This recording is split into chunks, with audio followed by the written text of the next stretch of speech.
जय श्री कृष्ण। स्वागत है आप सभी का आपके चैनल में।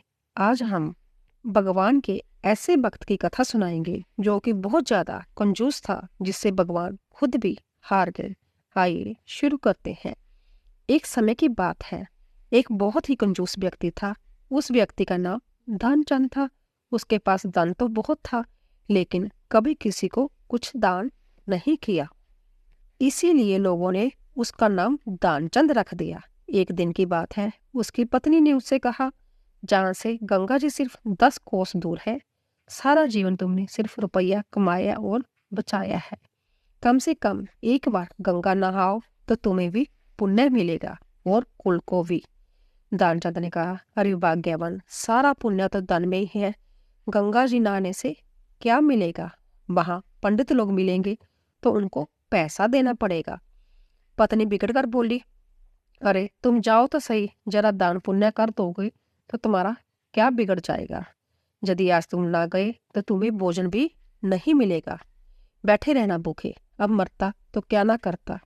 दानचंद ने सोचा कि चलो एक बार हो ही आते हैं, नहीं तो श्रीमती जी भी बिगड़ी रहेगी और भोजन ना मिलेगा सो अलग। दानचंद गंगा जी की ओर घर से रवाना हुआ। गंगा घाट पर किसी पंडित को रुपये ना देने पड़ जाए, इसीलिए उसने कुछ भी पैसा नहीं लिया और खाली हाथ ही चल पड़ा। वह इतना कंजूस था कि इतनी दूर जाने के लिए भी उसने वाहन ना किया, पैदल ही चल पड़ा। बहुत देर बाद वह गंगा किनारे पहुंचा तो मुख्य घाट की ओर ना गया। उसे डर था कि वहां स्नान करने के बाद घाट के पंडित लोग दान दक्षिणा मांग सकते हैं। इसीलिए वह सीधे मुर्दा घाट चला गया, जहां पर मृतकों का दाह संस्कार किया जाता था। उसने चारों ओर देखा और इत्मीनान कर लिया कि उसके अलावा और कोई व्यक्ति उस घाट पर दूर दूर तक नहीं है। वह निश्चित होकर गंगा जी में नहाने उतर गया। दानचंद की कंजूसी देखकर भगवान को भी हंसी आ गई कि इतना लोभी आदमी नहीं देखा मैंने। भगवान ने सोचा कि इसकी परीक्षा लेनी चाहिए। उन्होंने तुरंत पंडित का वेश धारण किया और उसी घाट पर पहुंचे जहां दानचंद नहा रहा था। जैसे ही दानचंद नहाकर आया, तुरंत पंडित जी के वेश में भगवान बोले, जजमान की जय हो। दानचंद अचानक पंडित जी को देखकर घबरा गया, बोला, आप कौन हो? पंडित जी बोले, संतोषी ब्राह्मण है महाराज, इसी घाट पर पड़े रहते हैं, भगवान का भजन करते हैं। दानचंद बोला, हद है, मुर्दा घाट को भी नहीं छोड़ा। पंडित जी हंसकर बोले, हम तो संतोषी ब्राह्मण हैं, घाट पर तो दूसरे पंडित रहते हैं। आप जैसे जजमान हमारी जहीं पर भोजन व्यवस्था कर देते हैं तो गुजर बसर होती रहती है। आपके जैसे जजमान हमारे वर्ष भर तक के भोजन की व्यवस्था कर देते हैं तो चिंता नहीं रहती। दानचंद जुझलाकर बोला, पर हम नहीं कर सकते, एक वर्ष क्या एक दिन की भी नहीं कर सकते। अरे एक दिन तो बड़ी दूर की बात है, एक समय की भी नहीं कर सकते। जाओ अपना काम देखो। पंडित जी हंसकर बोले, कोई जबरदस्ती थोड़े है, आपकी जैसी श्रद्धा हो, पर आज कुछ ना कुछ तो आपको देना ही पड़ेगा। गंगा जी का स्नान आपने किया है, सारे पाप धुल गए, दान देकर पहला पुण्य कमा लीजिए। जब पंडित जी नहीं माने तो दानचंद हार कर बोला, अच्छा ठीक है, पर उधार देंगे। पंडित जी बोले, चलो यही ठीक है। दानचंद बोला, एक थैला देंगे, वह भी उधार। उस जमाने में देला चलता था। पंडित जी मानी मन हंसकर बोले, चलो कुछ तो दिया। दानचंद बोला, आप हमारे घर से आकर ले जाना, अभी हमारे पास नहीं है। पंडित जी ने सहमति जताई कि ठीक है, मैं दानचंद के घर से आकर एक देला दक्षिणा ले लेंगे। दानचंद ने घर की राह पकड़ी। बेचारा पैदल पैदल घर पहुंचा। घर पहुंचते ही थक कर चूर हो गया। वह घर में भीतर सोने ही जा रहा था कि बाहर से आवाज आई, जजमान की जय हो। दानचंद ने पत्नी से कहा कि देखो बाहर कौन आया है। पत्नी बाहर होकर भीतर आई तो दानचंद से बोली, किसी पंडित से एक देला देने के लिए कह आए थे क्या? दानचंद ने बोला, कहा था। हाँ क्यों? पत्नी बोली, हाँ आ गए हैं, बाहर बैठे हैं। दानचंद आश्चर्य से बोला, आ गया वो? हाँ। दानचंद बोला, कह दो कि हम बीमार हैं, 2-4 दिन बाद आना।